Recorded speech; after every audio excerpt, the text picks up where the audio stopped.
আসসালামু আলাইকুম ওয়া রাহমাতুল্লাহ। সারা বিশ্বের সংবাদ 7.30 মিনিটে আপনাদের সকলকেই স্বাগত। দেশের প্রধান প্রধান দৈনিক পত্রিকাগুলো তাদের শিরোনামে যে খবরগুলো গুরুত্ব সহকারে ছাপিয়েছে তাই নিয়ে হাজির হলাম আপনাদের সামনে। আশা করি সাথেই থাকবেন।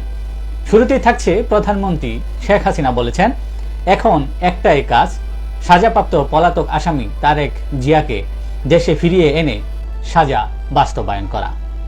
গণভবনে শীর্ষস্থানীয় ব্যবসায়ী নেতৃত্বের সঙ্গে বৈঠকে তিনি আরও বলেছেন, তথ্য প্রযুক্তি খাত 10 বছর কর অবকাশ পেয়েও যদি কোনো খাত দাঁড়াতে না পারে তাহলে ওই খাতের সক্ষমতা নিয়ে প্রশ্ন তুলতেই হবে।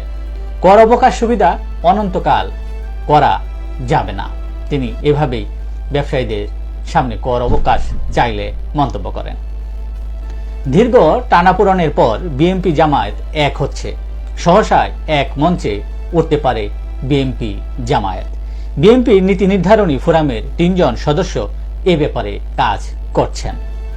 দেশকে ভীতিকর জনপদে পরিণত করেছে সরকার, বলছিলেন বিএনপির মহাসচিব মির্জা ফখরুল ইসলাম আলমগীর। অন্যদিকে বিএনপির স্থায়ী কমিটির সদস্য মির্জা আব্বাস বলেছেন, আওয়ামী লীগ ক্ষমতায় থাকলে অস্তিত্ব থাকবে না বিএনপির। অকারণে সাংবাদিকদের হেনস্থার বিরুদ্ধে সরকার সতর্ক, বলছিলেন আওয়ামী লীগের সাধারণ সম্পাদক, সড়ক পরিবহন ও সেতুমন্ত্রী ওবায়দুল কাদের। স্বাধীন বাংলাদেশের অভ্যুদয় ও আওয়ামী লীগের ইতিহাস একই সূত্রে গাথা।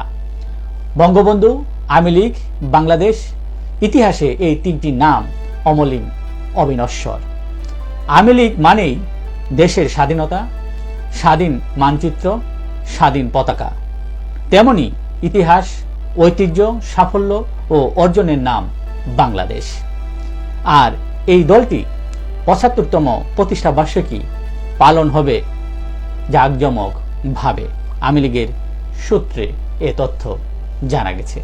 তারা 75তম জন্মদিন তথা আওয়ামী লীগের 75তম জন্মদিন জাঁকজমকপূর্ণভাবে তারা পালন করতে যাচ্ছেন।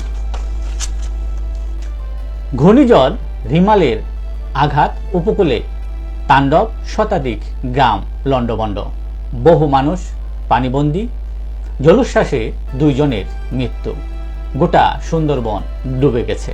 সরকারি কর্মকর্তা কর্মচারীদের ছুটি বাতিল। পুলিশের সাবেক আইজি বেনজির ও তার স্ত্রী সন্তানের আরও সম্পদ ক্রোক। 19 কোম্পানির মালিক বেনজিরের পরিবার। গুলশানে 23 কোটি টাকার ফ্ল্যাট কিনেছেন 2 কোটি টাকা দিয়ে। শান্তিতে নোবেল বিজয়ী ডক্টর মোহাম্মদ ইউনূসের বিরুদ্ধে দুর্নীতি দমন কমিশনে লিখিত অভিযোগ দিয়েছেন গ্রামীণ ব্যাংকের বর্তমান পরিচালক পর্ষদ। আইএমএফ এর ঋণের 3য় কিস্তি মিলবে জুনে। বেনজিরের বিরুদ্ধে ব্যবস্থায় সরকারের সমর্থন আছে, বলছিলেন অর্থমন্ত্রী আবুল হাসান মাহমুদ আলী। 14 দিনেও মরদেহের খোঁজ মেলেনি এমপি আনার হত্যা। ভারতে গেলেন ডিবির 3 সদস্যের তদন্ত দল। শেয়ার বাজারে 37 মাসের মধ্যে সর্বনিম্ন সূচক।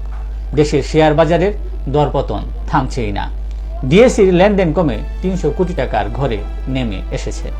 দেশের প্রধান প্রধান দৈনিক পত্রিকাগুলো তাদের আন্তর্জাতিক শিরোনামে যে খবরগুলো গুরুত্ব সহকারে ছাপিয়েছে তার মধ্যে শুরুতেই থাকছে গাজায় যুদ্ধবিরতির ইঙ্গিত ইসরায়েলের। ইসরায়েল হামাস সংঘাত। চীনের সঙ্গে কাজ করতে চান তাইওয়ানের নতুন নেতা লাই চিং তে। গতকাল তিনি একথা বলেছেন।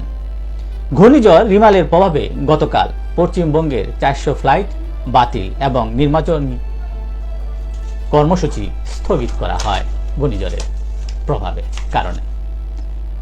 আসছে জুনে সুইজারল্যান্ডে হওয়ার কথা শান্তি সম্মেলন। তাতে মার্কিন প্রেসিডেন্ট বাইডেন এবং চীনের নেতা শি জিনপিংকে যোগদানের আহ্বান জানিয়েছেন ইউক্রেনের প্রেসিডেন্ট জেলেনস্কি। সুরঙ্গে ইসরায়েলি সেনাদের জিম্মি করার দাবি হামাসের। তেল আবিবে রকেট হামলা করেছে আল কাসাম ব্রিগেডস। জিম্মিদের মুক্তির দাবিতে ইসরায়েলে বিক্ষোভ। নেতানিয়াহুর পদত্যাগের দাবিতে উত্তাল ইসরায়েল। এই ছিল আজকের দেশের প্রধান প্রধান দৈনিক পত্রিকার শিরোনামে উঠে আসা শীর্ষ সংবাদ। যা নিয়ে এতক্ষণ আপনাদের মাঝে উপস্থিত ছিলাম। আশা করি আপনাদের ভালোই লেগেছে। সার্বিক খবরের বিবেচনায় যদি আপনাদের কোনো অভিমত, অভিব্যক্তি, সমালোচনা কিংবা কোনো পরামর্শ থেকে থাকে তাহলে অবশ্যই কমেন্টসে জানাবেন। আপনাদের কমেন্টসের প্রত্যাশায় আজকের মতো এখানেই বিদায় নিচ্ছি। আবারও দেখা হবে আগামীকাল ঠিক একইভাবে সারা বিশ্বের সংবাদ 7.3 মিনিটে। সে পর্যন্ত অবশ্যই ভালো থাকবেন, সুস্থ থাকবেন। আসসালামু আলাইকুম ওয়া রাহমাতুল্লাহ। শুভ সকাল সকলকেই।